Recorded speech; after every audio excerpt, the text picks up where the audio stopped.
congratulations. Just your sort of first thoughts, feelings, emotions when you found out. Thank you. Yeah, I mean, it was obviously a bit of a shock. I woke up this morning with my phone going off the hook, so it was obviously a pleasant surprise. I didn't really expect much, but yeah, obviously I'm grateful for this opportunity. It's not something I thought would happen, but you know, it's pretty awesome. I'll try and see how much I can learn over there. But yeah, I think what's important is also, you know, just knowing what's ahead of me now and putting my best foot forward for Auckland first and focusing on that. But yeah, it's also an awesome opportunity. How did you actually find out? Like you said, you wake up to a few messages, or did you get a phone call? Or? Yeah, well, I went to bed because obviously the auction was running till quite early in the morning, and so I thought, I better go to sleep because I got training in the morning. And then I woke up at 5:30 to about a million different messages from family overseas that were able to watch it live, and so yeah, it was pretty cool to get that to wake up to. I thought they were pranking me to start off with, but no, it was pretty awesome. It was pretty special to get that message. And to like when it came to actually kind of throwing your name in there, what was the sort of thought processes? Was it sort of like, you know, got nothing to lose, may as well see what happens, or? Yeah, 100%. I mean, it was a bit of a last minute decision. Obviously, I'm pretty happy that I went with it, but I had some good people around me that you know, pushed me towards making that decision. I'm happy that I did. But yeah, I think I went into it with not expecting anything to get out of it. But yeah, now that it's here, I just think it's just going to be an opportunity to learn for me. Game time's obviously a different situation, but it's just an awesome environment to try and learn from the best. So. Nice to have a couple of other Kiwis at Mumbai as well. Yeah, 100%. So I'll definitely be picking their brains as much as I can and trying to see what I can learn from some of the best in the world. So yeah, it's really exciting. I know it's only just happened, but have you heard from anyone at Mumbai as to why they wanted you and the services they want from you? Not exactly, not just yet. Haven't been in direct contact as anything regards to my role or anything. So I think I'll just go over there with an open mind and just try and absorb as much as I can. When you started the season, if I was to tell you midway through you'd be an IPL player, you'd get picked up by an IPL team, you know, would you believe it? No, I wouldn't. I wouldn't. So yeah, like I said, it's surreal. It's an awesome surprise, and I'll take the opportunity, whatever I get, with both hands and just learn as much as I can. But yeah, I don't think I would have believed you if you told me that at the start. You played a bit in Australia. How much did that help, I guess, your profile and helping you get to this stage? Yeah, I guess there was a little bit of media around that tournament, and I happened to get some runs at the end, which was nice. I played with an awesome club and a good bunch of lads there that got around me. And I guess it was my first experience overseas, playing as an overseas player. So I guess that might help in a sense.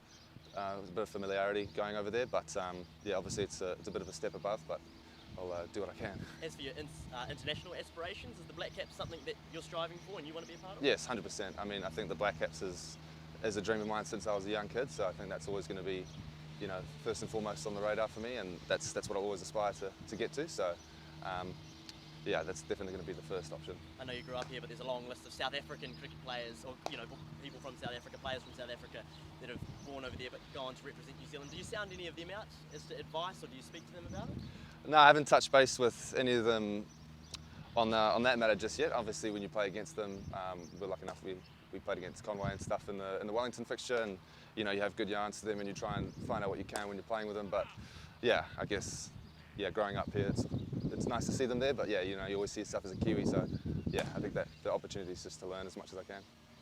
Do you know Trent Boult and Mitchell Santner at all? Like, have you ever even played against them? No, not against them personally. No, haven't spoken to them just yet, but it'll definitely be an interesting one when I get there. Hopefully, yeah, I just try and learn as much as I can. I think that's the biggest opportunity here, but just really thankful for obviously all the sacrifices other people have made to get me here, especially from the family and from friends. So yeah, I think it's just, yeah, pretty surreal, but it's awesome to be there. Can we just go back inside your bedroom this morning? Yet your phone wasn't on Do Not Disturb, it was actually like ringing you as getting buzzing. Well, it was actually, yeah, well, the ringer wasn't on, but it was buzzing, and I just woke up to the amount of buzzing that was going on, so I had to mute some notifications just so I could, you know, get a handle on what was going on. But yeah, it was a little bit overwhelming. But yeah, again, I think I'm just going back to focusing on what I can now. It's a few months away, and you know, just working with these Auckland boys and putting the yards in, and you know, we've got a game coming up, so putting best foot forward for that. Do you remember what the first message you saw was on your phone? I think it was my cousin in South Africa texting me, "You've just been picked up by Mumbai Indians," and I didn't believe him. And there's been some contact with your agent presumably this morning, overnight. Yeah. There's been some contact there, so we'll see what the next the phase is. I haven't got too much information just yet. We've been at training most of the day, so I guess I'll have to get back onto that and see what's next. Yeah, obviously you've got Plunkett Shield coming up on Thursday, so you've been in there. It looked like you were having a pretty narrow focus on something. Yeah, just trying to work on that technical side. I think having that strong base is just something that all cricketers need, and obviously, you know, IPL is that T20 format, but I think the best way for me to perform there is if I have that strong technical base to start off with, and so we're just building on a couple of factors with that, and you know, try see if we can score some runs during the next game. What's the reaction been from your teammates? Yeah, the boys are pretty chuffed for me. It's an awesome bunch of lads. You know, I think they got around me pretty well, and a lot of those messages were definitely from them as well. So that's just awesome to see. It's great to be a part of. But yeah, I guess everyone's focused though is just that next game against Canterbury. And Mitch is a former Mumbai player. Is he anything to sort of say to you?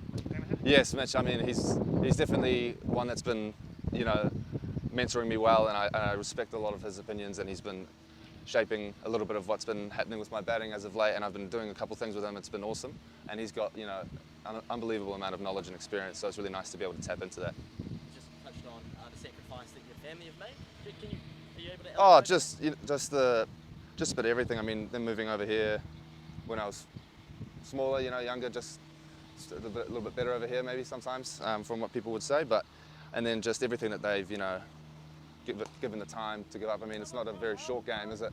You got those tournaments, you got 6 hours every Saturday, and you know, my dad wouldn't miss a game, and my mum would also try and make everything she could, and then I've also got a little sister at home, so they've all given up plenty of time and maybe aspirations they would have had themselves so that I could be here. So I feel very blessed and fortunate to be in that position. What did mum and dad say when they found out? Oh, they couldn't believe it. I think they were more shocked than I was. We were all in a bit of a mental state this morning. We just didn't know what was going on. I woke my dad up, and he was panicking, thinking that someone was breaking in. And I was like, no, I've just been picked up in the IPL. So that was a pretty good laugh this morning. So no, it was awesome. Have you been to India before? Do you know much about Mumbai? No, I haven't been there personally. My dad's been there a few times back in the day, but yeah, I think it's just going to be an absolutely surreal experience, and yeah, I just can't wait to get there. How old were you when your family made the move over from South Africa? Around about 3, yeah. So done all my schooling and everything here growing up in Auckland. So yeah, I think that's the right timeline. So. How did you end up in Canterbury last year? So I went there on the Lincoln Sports Scholarship for cricket. So I went there to study, and so I finished my degree in November this year, but I moved up just on the back end and was doing it online when I signed on to be with Auckland. Do you take a bit of time to celebrate tonight, or have a cold one or something like that? I mean, I guess it's still pretty fresh. It hasn't really hit me yet. I'm sure that it will, but I think the time's probably better spent, you know, focusing on this next game. So I think that's what I'll be doing first. But yeah, it's always gonna be nice to celebrate with the family. You know, whatever that is, I'm sure we'll figure something out. But the cameras are off. yeah, nah, it'll all be pretty tame, I'm sure.